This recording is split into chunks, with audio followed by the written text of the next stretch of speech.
começar fazendo uma pergunta para cada um, tá? Cada pessoa.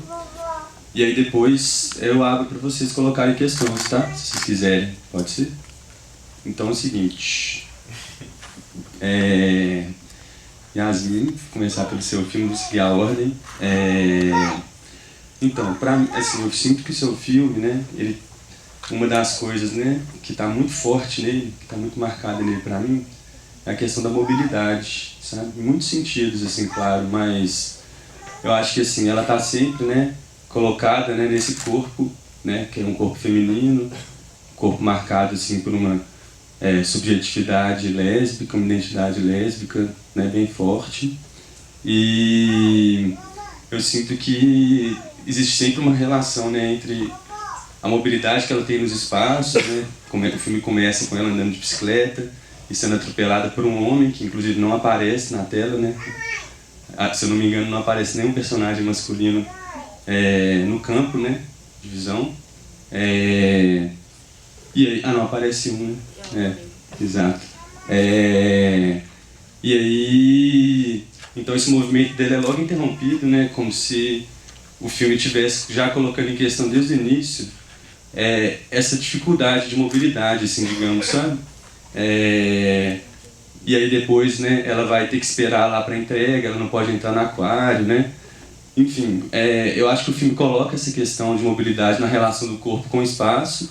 Eu acho que principalmente por meio do roteiro, mas eu sinto isso também em alguns momentos, né, que ele, da forma como ele filma, que também tenta expressar, eu acho que essa questão da mobilidade, principalmente eu acho naquela cena da festa, sabe? Que parece que a câmera ela tenta ali criar uma fluidez que ela de alguma maneira serviria de contraponto, um contraponto quase onírico, né, para essa imobilidade ou para essa dificuldade de mobilidade que está colocada, né, na vida cotidiana, né, no espaço da cidade, assim, digamos, né. Enfim, vou ficar me delongando muito não, mas então eu vejo, né, uma espécie de relação desse corpo, né, que tenta se movimentar no espaço com também uma questão mais subjetiva, assim, sabe? Eu queria que você falasse um pouco sobre isso, a princípio. Boa noite a todo mundo. Bom, agradecer a presença de todo mundo, agradecer o Luiz e o pessoal do festival por ter colocado o filme e me chamando para falar aqui. Acho que desde o começo, assim, quando eu tive a primeira ideia do filme, primeiro que era um momento que eu estava andando de bicicleta muito pela cidade, ainda ando, mas na época assim, era bem mais intenso. O filme surgiu sempre dessa ideia da bike na cidade, de ser uma mulher andando de bicicleta numa cidade como Belo Horizonte, que não é uma cidade feita para se andar de bicicleta. E junto a isso, um desejo de contar uma história lésbica que não seja moldada pelo drama, por um romance, por coisas que nos filmes mais pop, né, mais comerciais, sempre limitam os filmes lésbicos a isso. Então o filme surgiu desses dois desejos, assim.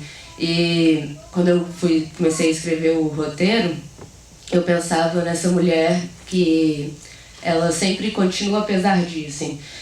Apesar das microviolências, apesar de ter uma coisa aqui que às vezes nos para, mas que não é o suficiente para travar, assim.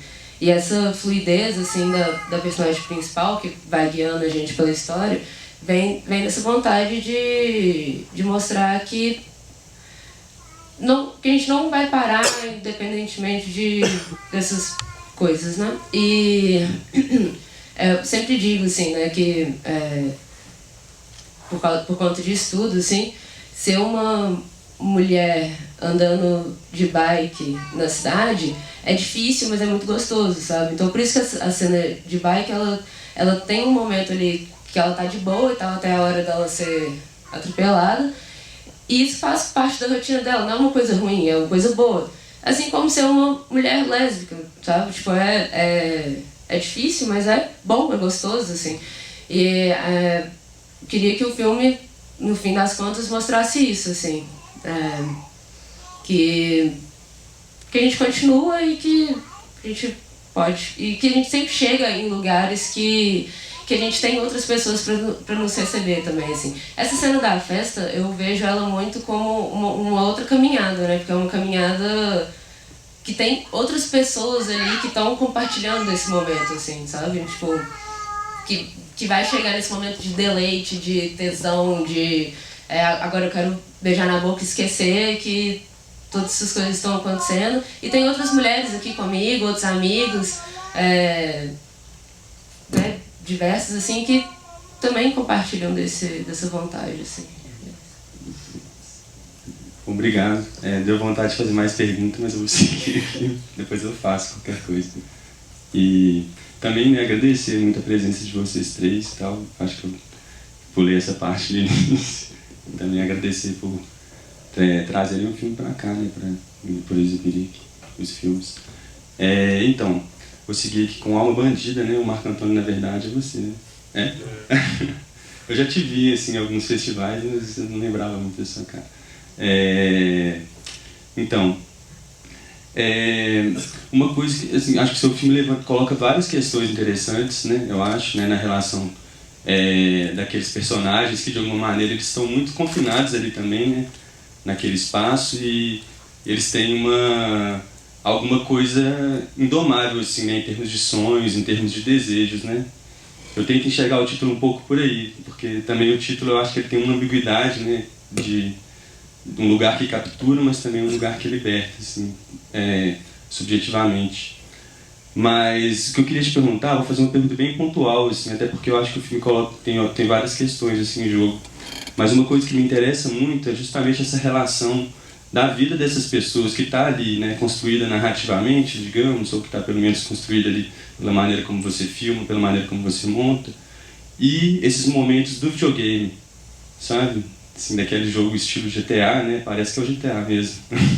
Eu não sou jogador, mas, enfim, não de GTA, né? Mas eu fico pensando, assim, né?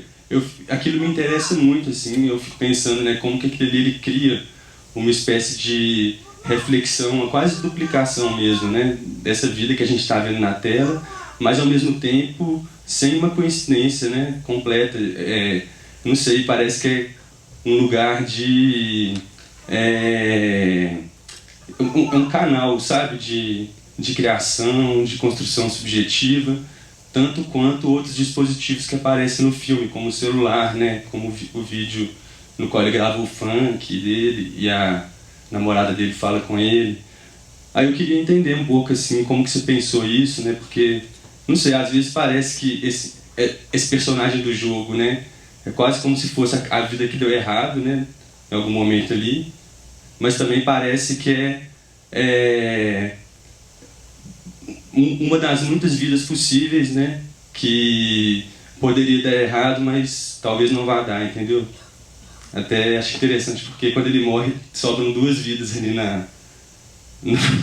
na tela, né? Como se também sempre existisse uma possibilidade, né, de continuar também. Enfim, queria só que você falasse um pouco, sabe, sobre essa relação desses personagens ali que você conheceu, que você filmou, e com esses dispositivos que o filme coloca ao redor deles. Obrigado pela oportunidade de exibir o filme aqui. O Cine Humberto Mauro foi o primeiro cinema que eu fui na vida, com 19 anos. Aí, parabéns pela curadoria. Achei muito massa a curadoria do Cine Cipó. Só filme bom, assim, que se eu morasse aqui em BH, eu ia estar aqui todos os dias assistindo. Então, Alma Bandida, na verdade, ele faz parte de uma série que eu estou fazendo lá na minha cidade mesmo, assim. Ele é o segundo filme de uma série de 5, né? Até agora eu fiz 3. E os 3 primeiros filmes eu fiz em 6 meses, no segundo semestre de 2017. Aí eles estão circulando, estão acabando de circular agora, assim, os 3. O primeiro é o Retirado pelo Coração. O primeiro é o Retirado pelo Coração Bruto e o Alma Bandida, que eles meio que circularam junto. Até teve festival que exibiu os 2. Aí o Teoria sobre o Planeta Estranho ficou para esse ano agora, né? E deve circular um pouco no ano que vem, assim. E o Alma Bandido talvez seja o último festival assim mesmo que vai ser exibido, vai ser aqui. Mas aí cada um teve um processo, né? O Alma Bandida, ele nasceu de uma oficina de hip hop. É porque eu tinha uma oficina de cinema móvel, né? Que eu ia para vários lugares no país, ficava 3 dias e fazia um filme. Aí, com a necessidade de tentar fazer um projeto maior para acompanhar os jovens e tal, eu me propus fazer a oficina de cinema com os meninos lá da minha cidade, que eu vi crescer, assim, vi desse tamanho, assim, vi crescer. Só que o cinema estava meio que assim, muito longe, que quase todos nunca foram no cinema, e filme para eles é Rambo, né? Essas coisas assim, então. Então aí eu inventei uma oficina de hip hop, que eles escreviam uma letra, eu fazia a batida e gravava os clipes. Aí até tem uns clipes deles no YouTube chamado Time Nervoso. E aí no final, aí eu falei, agora eu vou fazer já que eu fiz a oficina de 6 meses, eu convidei eles para fazer o filme Alma Bandida, que seria um filme com a proposta assim, dos 3 filmes que eu fiz, eu falei, vou fazer o cinema que eu quero fazer. Já que eu não tenho incentivo de ninguém, e não estou fazendo para ninguém, estou fazendo para mim, vou fazer sem limite. Se eu tiver que fazer parecer um ET. Então eu criei a história baseado na história deles mesmos ali, que é o sonho de ter um carro popular, né, que às vezes é tão distante, né, para nós brasileiros, ter um emprego, ter uma namorada, ter uma família e tal. E então eu trouxe os elementos deles ali e ao mesmo tempo eu tentei criar várias analogias e símbolos, né? Então cada elemento ali dispositivo vai gerando caminhos para vários lugares assim, que aí teria que falar muito mais, mas é mais ou menos isso assim. São os elementos da vida deles e o filme vai dando possibilidades assim para umas 4 leituras assim.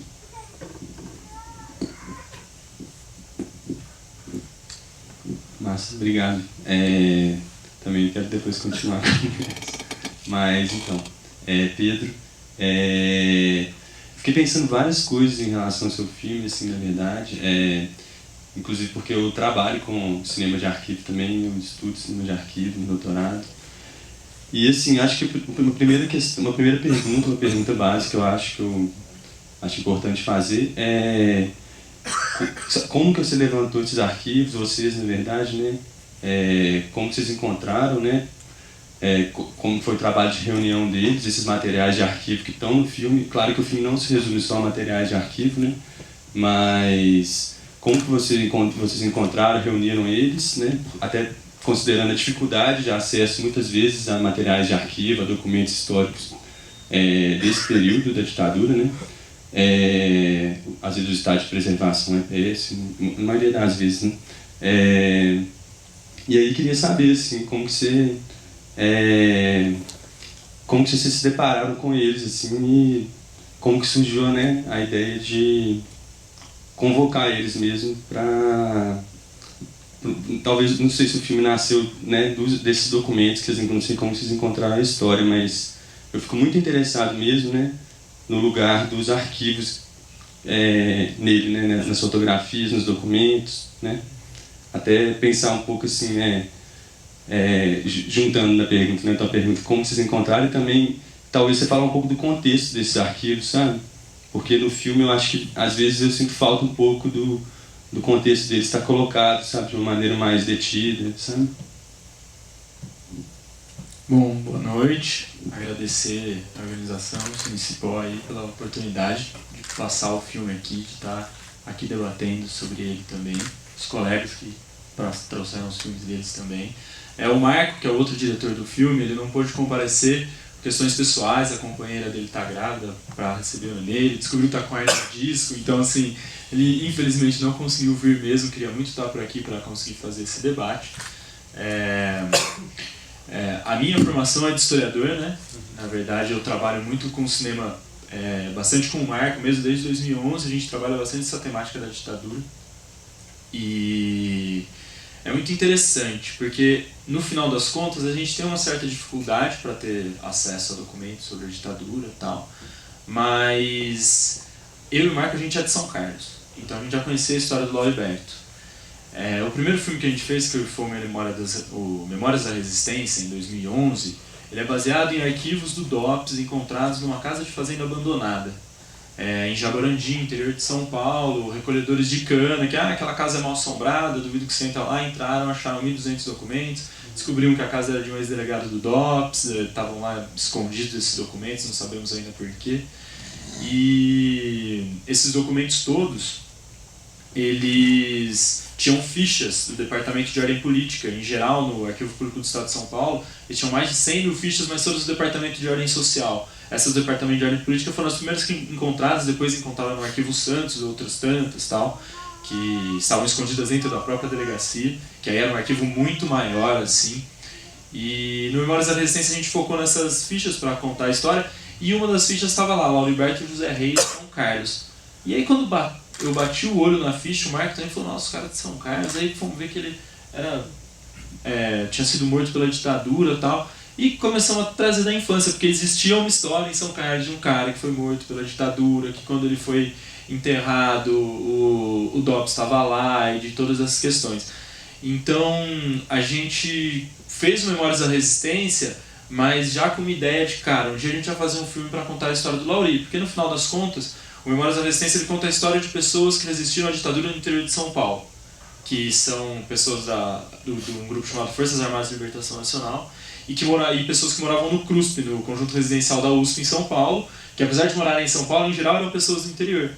Então, é uma ideia que o próprio projeto Memórias da Resistência, que aí vai ter outros desdobramentos, outros projetos que a gente vai fazer, né? De contar a história de pessoas do interior que lutaram, que resistiram contra a ditadura. Então, de 2011 até quando a gente consegue a aprovação no Prêmio Estímulo ao Curta-Metragem, se não me engano foi aprovado no final de 2017, a gente gravou o filme em 2018, a gente foi estudando, aí eu fiz o mestrado, a gente começou a cavocar um pouquinho as histórias, já tínhamos entrado em contato com a família do Lauri, porque também São Carlos é uma cidade pequena, meio que todo mundo se conhece, aí tem o primo que conhece o primo do outro, que não sei quem, não sei o que lá. E os arquivos, muitos dos arquivos que a gente usa, alguns estão no Arquivo Público de São Carlos, assim, os jornais que falam das passeatas e tal. Outros arquivos, muita coisa, a própria família do Lauri trouxe. Como a gente conseguiu criar uma relação com eles de uma certa longevidade até, o Beto Novaes, que é casado com a Regina, ele também é diretor de cinema, é professor na UFRJ também, e eles têm muito arquivo do Lauri, então muita coisa a gente conseguiu trazer a partir disso, principalmente as cartas, né, que acho que tenta fazer a construção de quem era esse personagem, assim. E a gente não... Ao mesmo tempo que a gente queria trazer a informação a partir desses arquivos, a gente não queria também fazer um documentário no molde tradicional, tanto que a gente usa o recurso do teatro, né, com o Rafa fazendo o Disseu Gravina, que foi o detetive que assassinou o Lauri, né.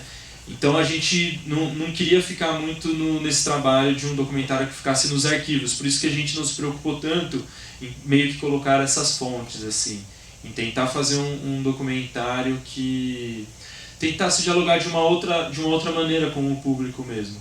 Então é essa a ideia, assim. Em relação aos arquivos a gente não teve tanta dificuldade, porque é isso, a gente começou a estudar a ditadura profundamente em 2011, então quando chegou em 2017, que a gente fez o projeto, em 2018 que a gente começou a fazer o filme, estudamos, mas ainda a gente já tinha uma experiência também em ir atrás de arquivos, em com quem falar, tal. E é isso, tem aqueles arquivos que não estão abertos, que eles não vão abrir também, aí a gente não pode fazer nada, né? Mas enfim, e uma outra coisa que trazia muita informação era entrevistar algumas pessoas. A gente entrevistou a Melinha Teles, por exemplo. Então quando o Dirceu Gravina fala eu faço a minha história e posso fazer a sua também, é uma coisa que ele falou pra Melinha Teles. Quando ela estava presa, que eles assassinaram um companheiro dela, ele falou e aí tinha falado que tinha rolado um tiroteio, tal, mas o cara estava preso, tinha sido morto na tortura. E ela questiona ele e fala, cara, eu faço a história que eu quiser, eu posso fazer a sua hoje. E história que, aliás, ele continuou fazendo até, ele ainda é vivo hoje, né, só se aposentou em 2005. E assim, sem querer me delongar, mas já delongando um pouquinho, acho que é bastante importante estar passando esse filme nesse dia, porque hoje, não sei se todo mundo aqui sabe, o AI-5 completa 51 anos, né, que ele foi assinado. E onde a tortura, o desaparecimento, o assassinato foram legalizados, porque não quer dizer que eles já não existiam antes. E quando acaba a ditadura não quer dizer que eles acabaram, né? Porque a gente vai ter os autos de resistência, agora a gente tem um excludente de ilicitude, que já está no nome dele, né? Que está se fazendo uma coisa errada.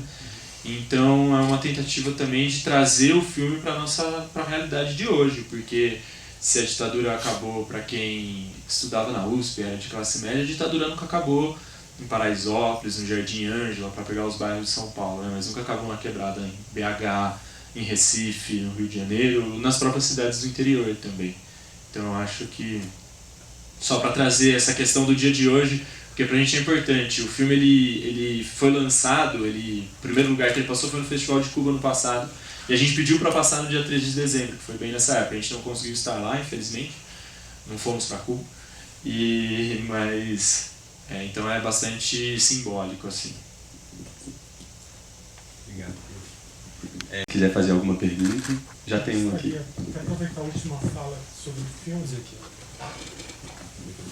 Da ditadura, acredito que ele suscite várias questões além do 3 de dezembro de 68, do AI-5, que endureceu inclusive a questão da censura. Mas um fato que eu tenho muita curiosidade de saber é em relação à própria cidade de São Carlos. Porque um dos motivos que levaram ao golpe de 1º de abril de 64 foi a questão do nacional desenvolvimentismo que estava em curso no governo João Goulart, com várias propostas interessantes, como da reforma agrária, nacionalização de alguns setores estratégicos da economia, e tudo isso se encerrou com a desculpa, né, a justificativa do socialismo. Se vivia uma época da Guerra Fria, de guerra ideológica. Então, lá em São Carlos, existe um polo universitário importante, né? Aqui no sul de Minas também. Eles fizeram parte de um processo lá dos Estados Unidos chamado Aliança pelo Progresso, em que os norte-americanos decidiram fazer uma divisão econômica das vocações de cada país da América Latina, impedindo justamente esse nacional desenvolvimentismo que estava em curso. Então, eu queria saber como foi a aceitação desse projeto lá na comunidade de São Carlos, ou seja, o desenvolvimento econômico dirigido pelos Estados Unidos a qualquer custo, né? Dando um recado assim, olha, a democracia para a América Latina é um luxo, vocês não têm direito a isso, né? Vamos primeiro resolver o problema econômico, vamos seguir a cartilha da agropecuária, da indústria automobilística, vamos atender primeiro esses interesses, a democracia fica lá para frente, quando vocês já estiverem um pouquinho mais organizados economicamente. Então, em que medida a sociedade local, né, eu resido num lugar, Campos do Goytacazes, em que um usineiro, comprovadamente agora através de denúncia do próprio delegado da Polícia Federal, queimava as pessoas de esquerda nos fornos de uma usina de açúcar. Ele foi governador do estado do Rio de Janeiro, usina Cambaíba, ele chama-se Ribeiro Gomes. Então, lá em Campos, as pessoas aceitaram isso. Ah, não, a ditadura é o custo do nosso desenvolvimento econômico. Lá em São Carlos, como o pessoal lá da universidade, da sociedade, como a burguesia vê isso? Obrigado. Fazer mais perguntas? Não pode responder. Bom, São Carlos é uma cidade do interior de São Paulo, que é uma cidade conservadora, mas que ao mesmo tempo teve 3 governos do PT eleitos consecutivamente, e concedeu uma menção honrosa ao Lauri, que até aparece no filme, em 1996.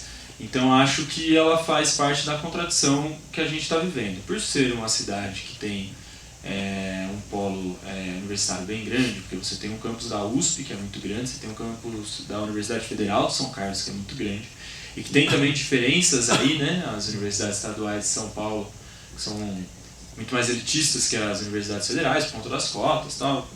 A gente pode ir para vários lugares falando sobre isso. Mas, enfim, a gente pode falar sobre as várias camadas dessa aceitação. Por exemplo, em 96, quando o Laury foi homenageado, foi feita uma homenagem, foi feita na própria Câmara Municipal, uma homenagem que foi aceita, e que você também estava na esteira da descoberta da vala clandestina de Peru, estava se falando bastante sobre isso e tal. Existe em São Carlos uma praça com o nome do Laury, que aliás é a praça em que a Rô, irmã dele, está fazendo a entrevista.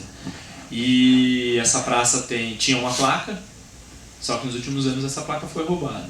A placa foi tirada de lá, colocaram outra placa foi tirada. E é um bairro de classe média alta de São Carlos. Então acaba que, no final das contas, hoje São Carlos é uma cidade muito mais conservadora, mas muito por conta do contexto político em que a gente está também. Esse antipetismo, que no final das contas não é só um antipetismo, né, que vira um anti qualquer pensamento que seja minimamente de esquerda, seja ele socialista, seja ele anarquista, seja ele nacional-desenvolvimentista. E então você sente esse rechaço em todo o interior de São Paulo, que aliás foi quem elegeu o próprio Dória. O filme passou num evento do pessoal das Ciências Sociais, né, em São Carlos, que foi bastante grande. Eu não estava, o Marco também não pôde ir, eu já estava morando no Rio, eu acho que eu já estava de mudança para o Rio. O Marco também não pôde ir porque eu não lembro o que ele teve na época e tal, mas aí, como a gente tem família lá, a gente mandou nossos pais, vai lá ver o que acontece. Falaram que estava cheio, foram familiares dele e tal. Então você tem lugares em São Carlos em que você vai, obviamente, conseguir fazer esse debate, exatamente porque se a USP só tem cursos de exatas, a Universidade Federal tem exatas, humanas, biológicas e tal, e é muito mais pulsante, assim, a própria movimentação dos estudantes, com um pensamento um pouco mais progressista.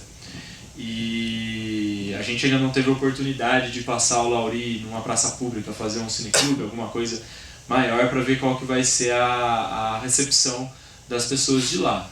Acredito que não vai ser muito diferente das recepções que a gente tem visto por aí, que uma polarização bem grande, assim, mas ao mesmo tempo é uma figura do interior de São Paulo, da nossa cidade, que a gente acha que é importante falar sobre ele também, independente do que as pessoas que são contra, ou mesmo a favor, independente do que elas vão achar, porque é uma história que a gente acha que é necessário ser contada, assim.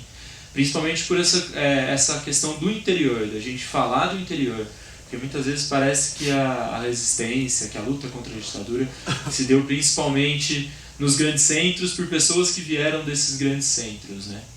Então não sei se cheguei a responder a sua pergunta, porque ela foi para vários lugares também. Obrigado. Obrigado. Olá, boa noite. Obrigada pela sessão. Eu queria fazer uma pergunta para Yasmin. Finalmente consegui assistir. Eu senti no filme que faz muito sentido o que você disse sobre os filmes de temática lésbica, assim, serem as coisas do drama e do final triste e tal. Só que eu senti assim também que, apesar dele não ter esse peso assim político ou de um fundamento assim, ele é político porque ele coloca ser lésbica de uma forma leve e também quase como se fosse uma coisa da norma, assim.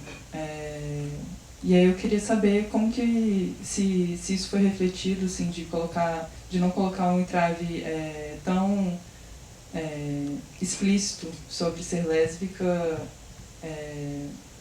apesar de ter essa simbologia com Belo Horizonte e andar de bike na cidade, uma cidade que não foi feita para. E aí eu queria que você falasse um pouco sobre isso, assim. Obrigada. Massa.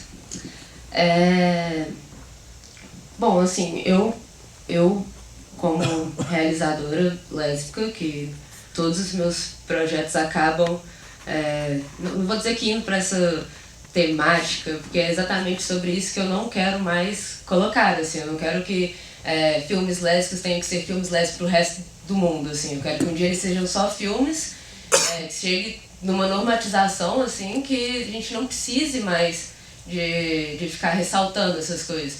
Mas a gente está vivendo um momento que ser LGBT, ser negro, ser, né, tipo, fazer parte dessas minorias é político. Então, representar isso na tela é político. A gente não consegue desvincular uma coisa da outra.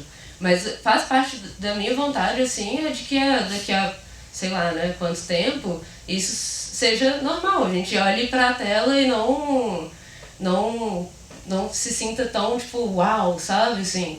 E acho que a gente está vivendo um momento que é necessário contar essas histórias, porque pra mim, assim, já não tem tanta graça fazer um filme só porque ele tem uma história legal, sabe?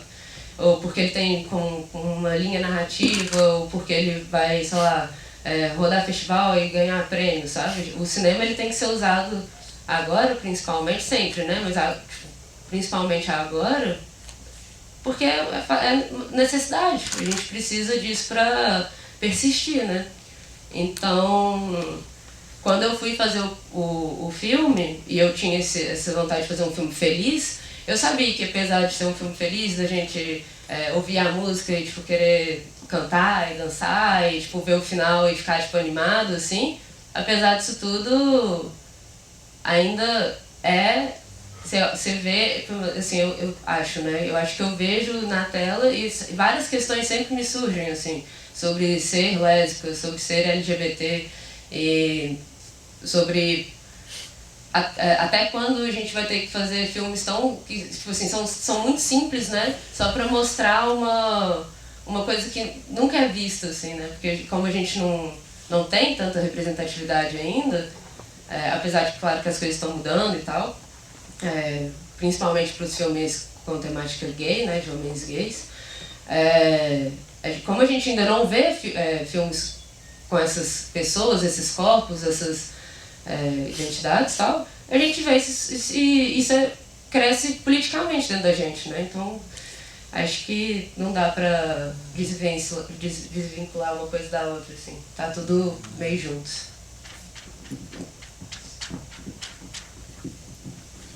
E aí, gente, mais alguém?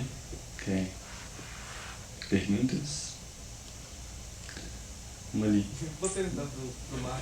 Tá, legal. Eu adorei, achei. Agradeço. Meu nome é Jefferson, boa noite. Obrigado. Gostei bastante. Putzburgo, né? Os meninos e você. Achei interessante como o filme comunica com a gente que é esse corpo negro que mora na favela e tudo, que tem essa realidade, que vamos supor que não é necessário ter esse apagamento do corpo negro através do estereótipo de uma blusa de futebol, de um boné ou do linguajar.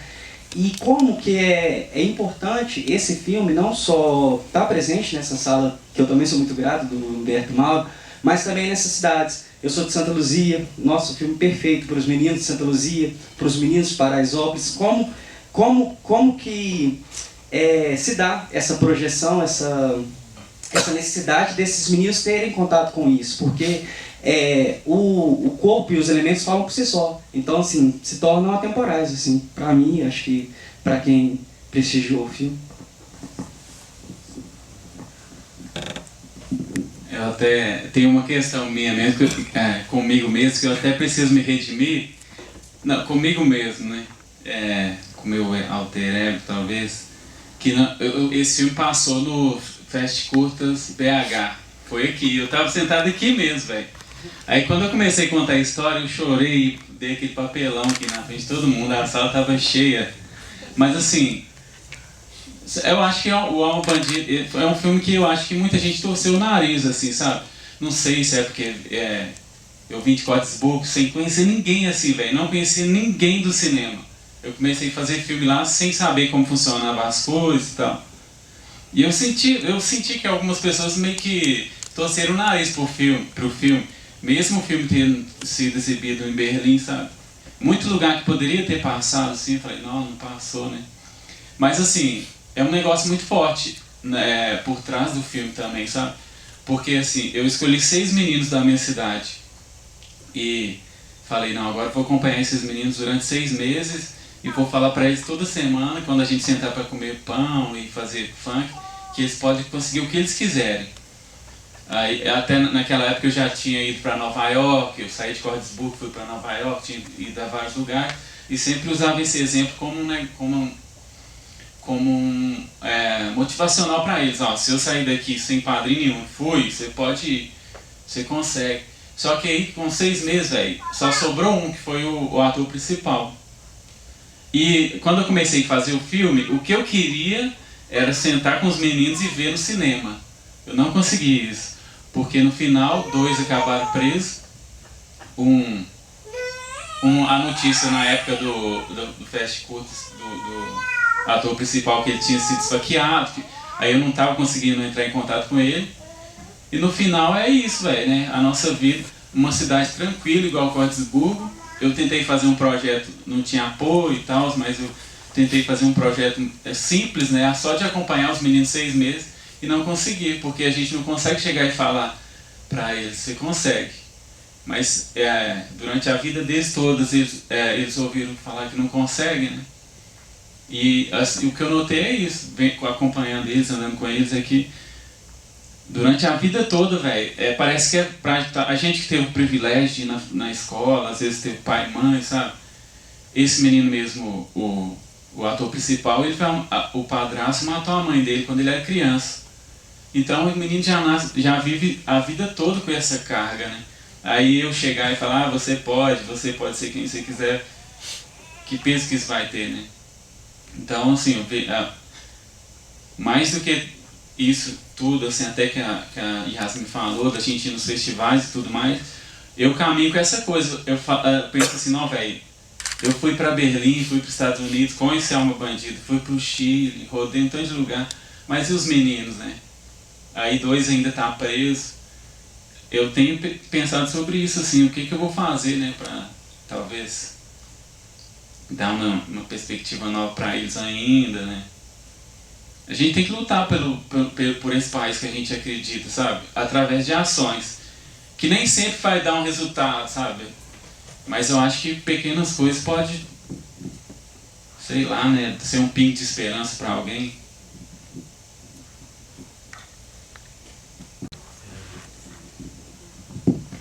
Obrigado, Marco. Só continuando, talvez, assim, uma coisa que me chama muita atenção no seu filme, inclusive, assim, se você quiser comentar isso, fica à vontade, é que ao mesmo tempo que ele tem essa coisa que você fala, né, de tentar criar um caminho, né, um caminho que seja um caminho, uma possibilidade de vida assim mesmo, né, como você está falando, uma possibilidade, não sei, mostrar ou impulsionar, né, as mudanças, as transformações, né. Ao mesmo tempo que tem isso muito forte no filme, né, tem todo um trabalho com os desejos, com os sonhos, né, dessas pessoas, eu acho, coisa de casar, né, a camisa do Ronaldinho, um monte de coisa, né. Ao mesmo tempo, o filme, assim, eu tô falando isso como um elogio, tá, do filme, assim, uma coisa que eu acho que é interessante, como que ele consegue conjugar as duas coisas. Ao mesmo tempo ele tem uma atmosfera muito densa, sabe, muito pesada, né, em cima dessas pessoas que estão filmadas, né, principalmente, claro, esse ator principal, né, que eu acho que, por exemplo, desde lá do início que o filme começa, né, com ele saindo de um buraco, depois tem aqueles cavalos em volta e tem um plano frontal na cara de um boi, né, e aí logo depois a gente passa por uma sequência que tem umas carnes penduradas, assim, né, simbolicamente eu acho que isso é muito forte, né. Não sei o que você acha, assim, se foi pensado assim e tal. E outras coisas também, por exemplo, uma coisa que me marca muito é quando aquele trem da alegria meio que desaparece, assim, sabe? Na imagem, porque pra mim cria também uma ideia de uma fantasmagoria, assim, sabe? Como se aquilo ali fosse ao mesmo tempo uma cidade fantasma, então que o limiar entre o sonho e a ilusão é muito tênue, né? E você falando agora, eu fiquei com vontade de comentar isso, porque, né, tem todo esse peso aí por trás, né, tem todos esses sofrimentos mesmo, né, que essas pessoas experimentam, né, como você falou, pessoas que alguns dos meninos da oficina foram presos e tal. Só, não sei se você quiser comentar isso, mas eu acho muito interessante como que a montagem conjuga essas duas coisas, né? Sem perder de vista, digamos, essa linha da esperança, assim, sabe? Rapidinho, para tomar um tempo, dos meninos também. É que uma das coisas que eu pensei no Alma Bandida é que eu falei assim, velho, eu vou fazer um filme que vai ser uma pessoa saindo do buraco, simbolizando o Brasil, velho, a gente vai sair do buraco. E o mais interessante, velho, que tipo assim, eu vi, teve um curador que falou, me detonou assim com o Alma Bandido. Eu acho que por crueldade mesmo, eu acho. Aí, o pessoal de fora do país, velho, entendeu melhor o filme, ou interpretou mais o filme, assim, porque assim, a minha vontade era assim. Porque a gente, brasileiro, velho, a gente às vezes tem aquela fama de, velho, você vai passar a perna em todo mundo, mas, velho, 97%, 98%, 99% dos meus amigos trabalham pra caramba e é honesto, velho. E também lá na minha cidade, muitos a gente vê mesmo, velho, vai preso, rouba e tal, mas a maioria, velho, da gente, o brasileiro é um povo guerreiro, que trabalha, a mãe solteira que cuida do menino e trabalha muito e é honesto, entendeu? Então eu acho que o filme passou um pouco disso também, sabe? A gente não tem oportunidade lá em Gottsburg, mas vocação a pedra. E realmente lá na minha cidade tem muita essa atividade do garimpo, assim, dos buracos, e tem pessoas lá que compraram carro com pedra, entendeu? Você achar uma pedra desse tamanho é R$35 mil o quilo da pedra de cristal. Então teve gente que venceu e a gente vai vencer também. E é a coisa do cinema também, a gente está fazendo nossos filmes, tentando exibir um filme, às vezes tem que exibir lá fora, né? Num grande festival para ter um pouco de atenção e tal. É a gente buscando essa pedra, né? Eu acho que o brasileiro é esse povo, sabe? Tanto na política, quanto na religião, quanto em tudo, velho. Na família, no amor, sabe? A gente tentando achar essa pedra, velho. Que é uma pedra especial para nós, sabe? Às vezes a minha pedra não é a sua, não. Às vezes você odeia a minha pedra, mas o que me faz feliz é isso. O filme é um pouco disso, entendeu?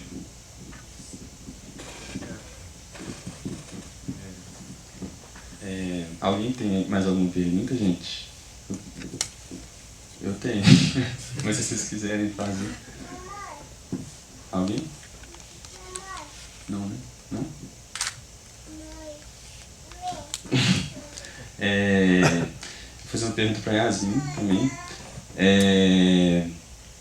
Assim, essa coisa que eu estava falando lá no início do movimento, né? Que eu puxei a conversa, assim. Eu acho que tem uma coisa, assim, disso que resvala para a própria estrutura de montagem, assim, sabe? E eu acho esse filme muito bem montado, sabe? Parece que a montagem dele foi muito bem pensada, assim. E como se, assim, tentando colocar de maneira bem simples, eu acho que a coisa do movimento, né? Que eu acho que o filme já começa, assim, com aquela cena que eu acho que é muito forte, né? Realmente tem essa espécie de imersão lá na deriva de bicicleta, que é logo interrompida. A coisa do movimento é uma coisa também que é uma coisa fundamental, né, para a ideia de narrativa no cinema. Uma narrativa, ela pressupõe um movimento, né? Ela só continua se as coisas estiverem se movimentando, né? Senão, se parar o movimento, significa que a narrativa estagnou, né? E eu acho interessante, assim, isso daí para mim vai aparecendo de várias formas ao longo do filme. Eu acho que seria excessivo tentar comentar todas, assim, mas eu acho muito interessante no final, assim, como que aquele momento de libertação, assim, digamos, né, qual a gente fica naquele longo plano sequência, né, daquelas 3 mulheres dançando e cantando, né, como se só aquilo existisse, ou então como se aquilo, trazendo à tona algo que é muito importante, assim, né, uma espécie de afirmação mesmo, eu acho, né, de vida. É interessante para mim como que aquele momento ali, ele realmente, pela duração do plano, né, pela imobilidade do quadro, né, diferentemente de outros momentos do filme, no qual, digamos assim, aquele plano dentro da casa, aquela sequência dentro da casa, né, que é mais decupada, a montagem é mais dinâmica, ou então a sequência da festa, em que a câmera flui junto com a personagem, né, aquele momento ele realmente tem uma estagnação da narrativa, entendeu? Como se fosse preciso interromper uma narrativa, e eu acho que a gente pode pensar isso de maneira ampla, assim, né? Para, né, colocar, para deixar, né, vir à tona, né, afetos, figuras de outra ordem, assim, tá? Falar no geral, assim, mas acho que o filme é bem específico, assim, de determinada maneira, mas também acho que é uma coisa que pode ser, né, aberta, eu acho. Enfim, se você quiser comentar um pouco sobre isso, só um comentário.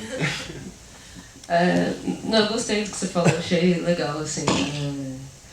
Bom, então, tipo, sobre a montagem, assim, era um filme de 28 minutos que virou 16, fraga. Então, tipo, é um filme que se transformou muito, assim, muito.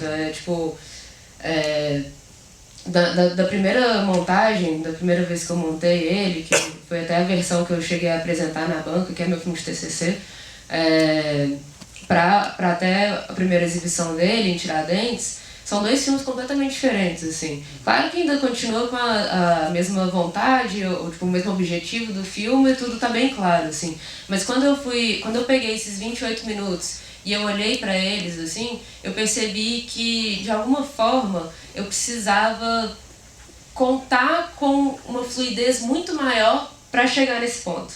Para chegar nesse final, porque era a minha cena favorita desde o começo, desde o roteiro.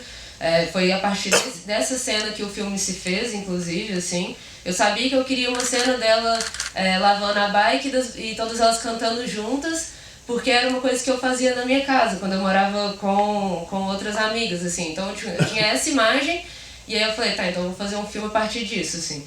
E aí, quando eu fiz a primeira versão do filme, quando chegava nessa cena, eu sentia que muita coisa já tinha se passado. E que de alguma forma eu precisava fazer as coisas irem um pouco mais disparadas, assim, tratar mais dessas coisas mais, essa narrativa mais rápida para chegar nesse momento e deixar o meu plano de 4 minutos que todo mundo quis tirar e eu falei, não, ninguém vai mexer assim, no processo de montagem que eu montei junto com o Gabriel e com a Ju Antunes, né?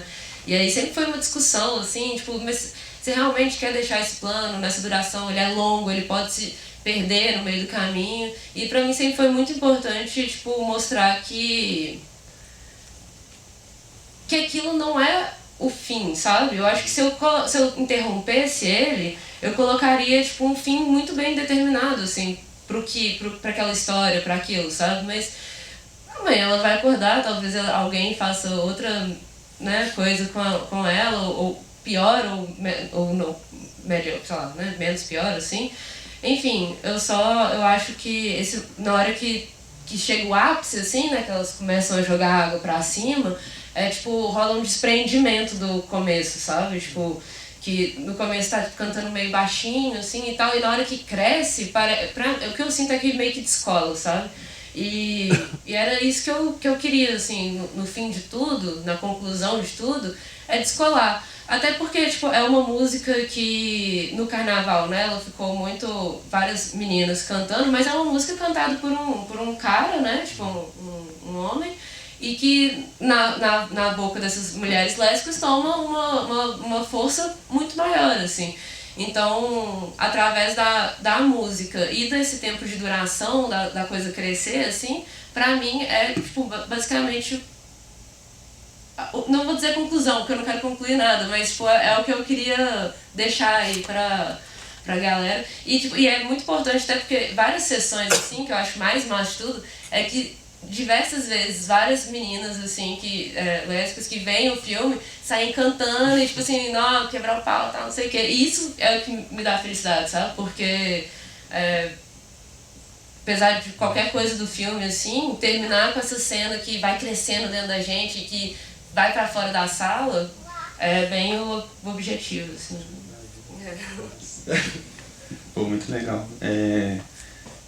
Então, pra mim uma metáfora, assim, né, não sei se eu fui claro, assim, mas seu comentário acho que deixa ainda melhor, porque pra mim é bem essa metáfora, sabe, tenta fazer uma metáfora, né, com o que você coloca como montagem do filme, pra, né, questionar as visibilidades que a máquina do cinema normalmente permite, né, que apareçam. Então, entende? Seria, né, interromper, fazer essa máquina parar por 4 minutos que sejam, para, né, dizer que a vida é maior do que o cinema e que, né, tem coisas que elas existem mesmo que a gente não veja na tela, e tem motivos pra gente não ver na tela, né?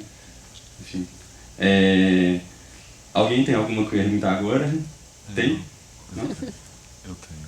Alguém? Ah, quem? Se Bom, não tiver, eu tenho também. sobre o filme Alma Bandida e Peixe, me lembrei assim, de uma entrevista do André Novaes, que ele falou que a simples presença de uma família negra em cena em vez de uma família branca já é um ato político, né? Acho que isso é um pouco do que vocês falaram, assim, dessa importância de quebrar com a norma branca, né, heteronormativa e tal. E eu acredito também nisso, que eu acho que daqui a uns anos, não sei quanto tempo, a gente vai ser cinema, vai ser tudo cinema, né? A gente não vai mais precisar dessas fronteiras, dessas divisões e tal. Gostei do que você falou. É uma perspectiva bem animadora e real, né? Que vai acontecer mesmo, não tem como frear mais. Esse cinema que vocês estão fazendo é um cinema de vanguarda que está abrindo um caminho, assim, que vai chegar em algum lugar em breve.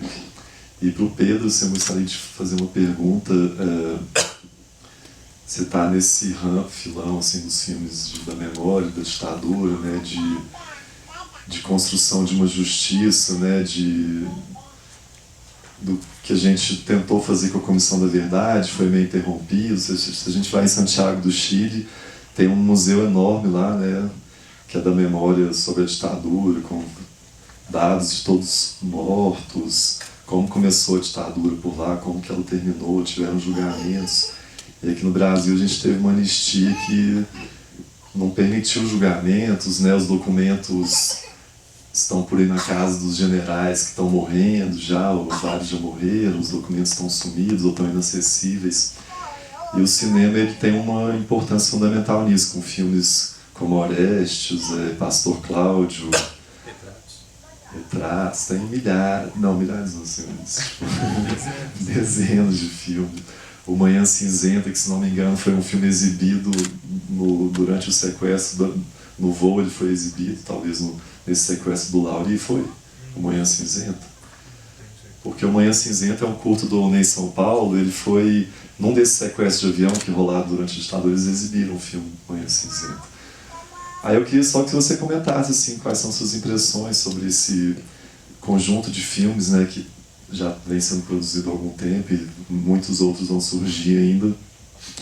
A importância deles para a nossa memória, né, de um período que ainda é bastante obscuro, né, da nossa história.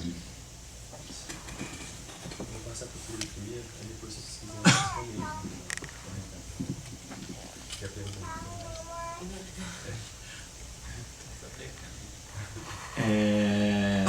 Bom, a gente vai ter alguns filmes aí que debatem a questão da ditadura, mas enfim, a gente vai ter alguns filmes que vão acabar atingindo públicos maiores, como por exemplo o Que é Isso, Companheiro, que é um filme que no final das contas, se a gente for pensar na transição da ditadura para uma tentativa de democracia, é um serviço que esse filme faz, e que foi criticado por várias pessoas que estiveram naqueles fatos, as diversas narrativas que serão colocadas ali.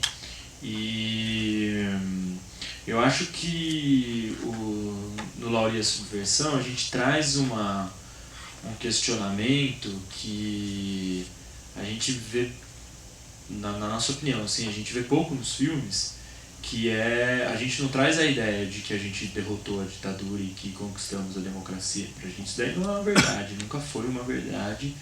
E aliás a gente está incorrendo no erro de novo exatamente para acreditar, na nossa opinião, que isso em algum momento foi uma verdade, né? Porque a gente tem uma anistia feita pelos próprios civis e militares que estavam ali no poder, que fizeram aquela ditadura e desfizeram aquela ditadura e continuaram se elegendo, os militares não mais, mas a lógica desse desenvolvimentismo neoliberal e do desenvolvimentismo relacionado diretamente com a ideia de segurança, que é uma segurança com a ideia do inimigo interno, não desapareceu. Talvez para uma parcela da população essa violência não estivesse tão forte, mas para outra parcela essa violência ela continua sendo sistemática, cotidiana, e a gente tem uma análise assim de que, na verdade, a gente não... As pessoas falavam em resquícios da ditadura. Uma vez o Ivo Herzog ficou super bravo comigo num debate, porque eu falei para ele, não tem resquício nenhum, tem continuidade. O que a gente tem são continuidades. E diversos filmes muito importantes, muito interessantes, que vão trazer a história do Marighella, a história da Yara Elvelberg. São filmes extremamente importantes, mas que acabam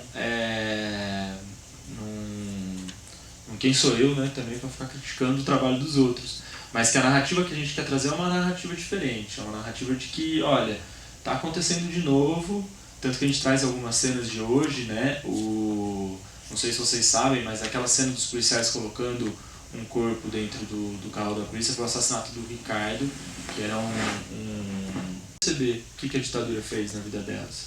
Qual foi a influência? A Débora, que é a principal liderança do movimento Mães de Maio, que o Marcão conhece, eu conheço também, um pouco mais distante, mas porque a gente tem o Cordão da Mentira em São Paulo, né? Eu já estou distante porque eu estou morando no Rio, mas é um bloco de carnaval que sai geralmente no dia 1º de abril para relembrar a ditadura, para fazer a denúncia do Estado terrorista hoje e tal. E a Débora é uma grande apoiadora e está sempre lá. E a Débora fala, o pai dela foi morto na ditadura, o irmão dela foi morto na ditadura, e o filho dela foi morto na democracia. Ela fala, então que democracia que eu vivo? Né? A gente exibiu já o filme dela. Sim. Outra edição. Ele estava me falando mesmo. Então eu acho que o cinema, muitas vezes, eu sendo historiador, acho que aí eu posso falar porque eu estou criticando a própria historiografia. O cinema ele consegue falar à frente da história em muitos momentos. Se a gente pega Você Também Poderia Dar um Presunto Legal, do Sérgio Muniz, que é um filme de 72, que vai ser lançado, se não me engano, só em 2000 e... não sei se é 2012, acho que é um pouquinho antes até. Porque quando ele foi tentar lançar o filme em 72, os amigos deles que viram o filme falaram, não, cara, você tá louco, você vai lançar esse filme agora, você vai ser morto. Porque ele estava denunciando os esquadrões da morte, já em 72, assim, e o filme ele acaba... A gente tem muita influência desse filme para fazer o Lauri a Subversão, esse filme tem no YouTube até, é um filme fantástico. Porque ele utiliza bastante elementos do teatro, assim, e ele tem um personagem que é o policial, que seria o Sérgio Paranhos Fleury, a liderança da UBAN, da Operação Bandeirantes, que era um órgão clandestino do Estado feito para assassinar e perseguir opositores políticos.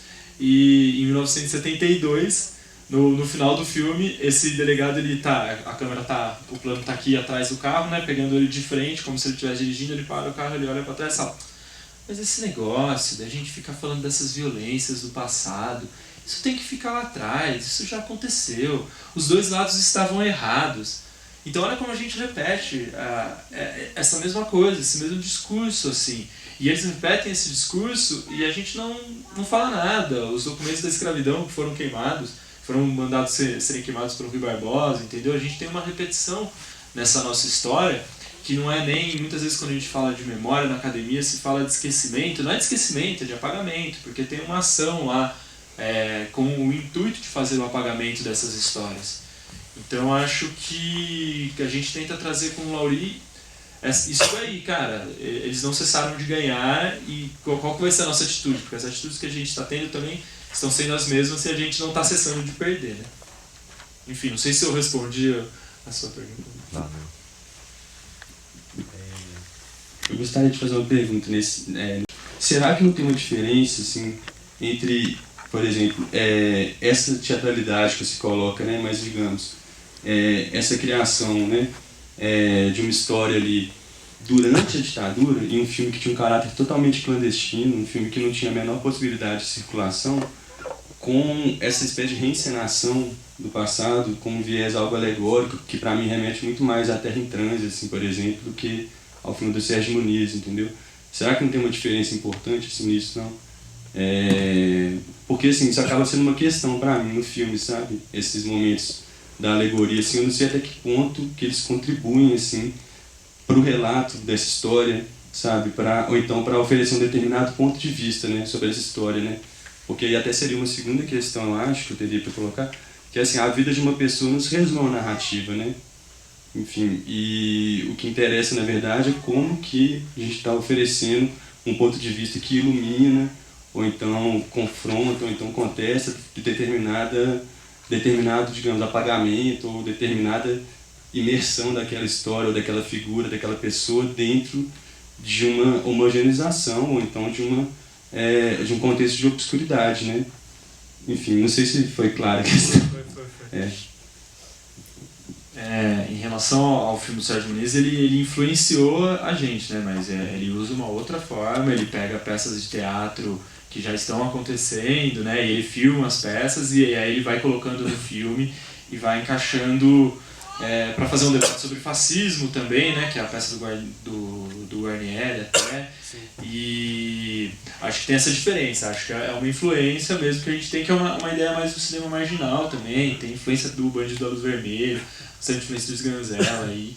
E quanto à segunda pergunta, peraí que eu perdi o fio da meada. Peraí, fala de novo. Até ressaltando assim, as referências, eu acho ótimas, inclusive, assim, eu concordo muito com as ideias, com a proposta, com a intenção e tal, né? Eu estou pensando assim, né? Então pensar até que ponto que digamos, o filme ele faz uso de uma infinidade de estratégias diferentes, né?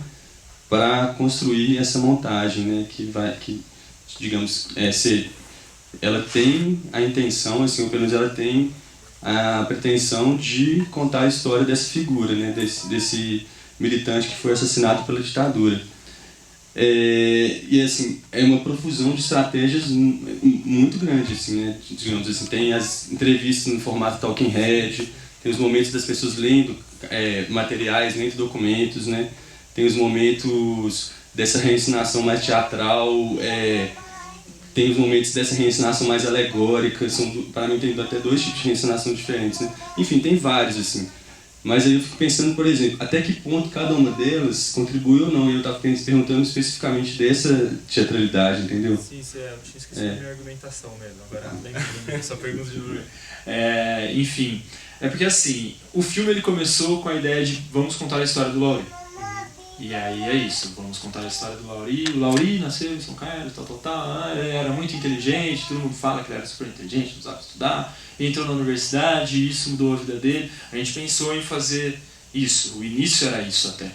Só que com o desenrolar do processo, da pesquisa e mesmo do que a gente estava vivendo, né, das realidades que a gente estava enfrentando. Eu trabalhava em São Paulo, trabalhava com questão de mortos e desaparecidos da ditadura e hoje e tal. A gente começou a perceber que através da história do Laurí a gente poderia falar de várias histórias. Porque essa história do Laurí não aconteceu só com o Laurí, aconteceu com diversas outras pessoas. E aí, tendo um ano para fazer o filme, para filmar, para montar, para brigar também, né, que a gente também briga bastante nesses processos, né? A gente teve que usar diversos artifícios para conseguir falar da história do Laurí, de quem é esse personagem, também de tentar trazer a humanidade de quem é essa pessoa, mas também de trazer que isso não é algo que só aconteceu com o Laurí. Então a ideia de você pegar uma história particular e dessa história particular você tentar falar do todo. Tem é óbvio a dificuldade de fazer isso em 28 minutos, né, que o filme tem aproximadamente 28 minutos, só que a gente tinha outro final, o filme tinha um outro final, tinha a fala do Dirceu no fim, né, que eu posso fazer uma história, vou fazer essa também, e depois a gente caminhava meio que para uma ideia de uma conciliação, de tentar trazer o Laurí, o legado que ele deixou, coisas assim, sabe? E no final das contas a gente percebeu que não era isso que a gente queria fazer, não era essa a informação que a gente... Não só a informação, mas a reflexão que a gente queria passar. O que a gente queria passar, a reflexão é de que isso continua acontecendo. Então o filme ele não precisa trazer uma moral da história, né? A gente não queria trazer isso, a gente queria fazer essa quebra mesmo. Quanto aos recursos, é isso, a gente estava experimentando.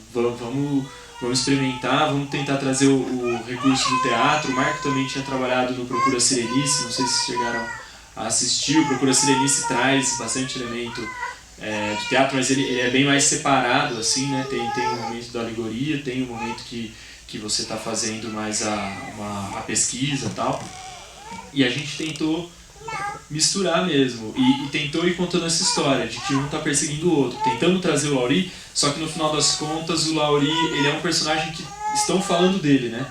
Enquanto que o outro personagem, que é o próprio Disseu Gravina, ele mesmo está falando. Porque no final das contas, a narrativa que a gente tem até hoje é de que é eles que estão falando. Apesar de que temos várias análises extremamente importantes sobre a ditadura, apesar de que temos trabalhos importantíssimos, tal, mas mesmo na academia você vai ver um monte de historiador que pega o argumento da ditadura dos golpistas de 64, que falavam, não, mas o João Goulart estava indo para a ilegalidade, por isso que aconteceu o golpe, e usam até hoje. São pessoas que se dizem de esquerda, entendeu? Então, na minha opinião, assim, tem uma ilusão sobre o que foi a ditadura e sobre principalmente o que foi a transição e o fim da ditadura, e a gente queria causar um incômodo, assim. Então, foi a forma como que a gente conseguiu, porque a ideia, o início da ideia era realmente fazer meio que um filme contando a história do Laurí. Depois a gente falou, cara, essa história a gente vê as pessoas contando, a gente ouve as pessoas falando sobre isso, as Mães de Maio. Trabalhei bastante tempo, principalmente próximo do Jardim Ângela, quando a gente fez o Tribunal Popular contra o genocídio e tal. E é isso, são histórias que elas estão acontecendo o tempo todo, toda hora. Então a gente não pode falar da história do Laurí falando do Laurí só. A gente tem que mostrar como essa história do Laurí, ela na verdade é uma história de uma repetição sistemática de uma violência, assim. Bom, interessante. A resposta é... Bom, acho que eu teria uma pergunta assim, mas eu acho que a hora está avançada, né, gente? Cadê o Carlos para me orientar? Sai, acho que a gente podia... Mas só para esclarecer, assim, porque da pergunta, eu fico pensando muito, por exemplo, num filme como o Retrato de Identificação, sabe? Você já deve ter visto, né? Que ele conta lá a história de 2 militantes, né, que foram assassinados pela ditadura. Uma delas é a Maria Auxiliadora Lara Barcelos, né? E assim,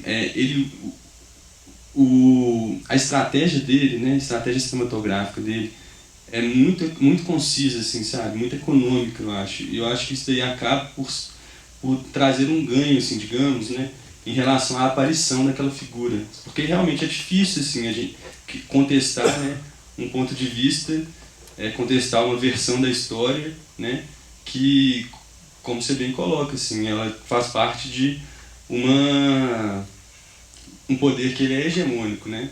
E ele é há muito tempo, assim, hegemônico, né? Como diz lá o Walter Benjamin, né? Esse inimigo não tem cessado de vencer, né? Enfim. Mas fico pensando tipo assim, na economia formal dela, sabe? Na concisão de gestos ali para fazer a Dora vir à tona de uma maneira assim, a quase criar uma lápide para ela na imagem. Essa lápide a qual ela não teve direito, porque ela foi assassinada. Ela suicidou, na verdade, a Dora, né? Suicidou, né? Em decorrência, né, de todo um contexto traumático, de ter sido torturado, de ter sido preso durante a ditadura. O outro militante que foi assassinado na prisão. Mas enfim, sabe, ela está quase ali. A ideia dela é usar o cinema para criar uma lápide para essa figura, né? Entende? Assim, só estava pensando um pouco nisso, assim, quando eu fiz a pergunta. Para mim, não sei, para mim isso é uma questão, mas acho que a gente pode até continuar essa conversa depois. Tem que encerrar, né, Carlos? Tá avançada a hora, né? Se alguém tiver mais alguma colocação, assim, acho que dá tempo. Não? Bom, então, queria agradecer muito vocês, assim, os três, Yasmin, Pedro e Marco, pela conversa aí, pela sessão. Obrigado também a vocês que vieram. E o Cinespol continua, né? Amanhã a gente vai ter uma programação muito especial, confiram aí. Você quer falar, Carlos? Pode, você tá com ele. Deixa eu ligar aqui.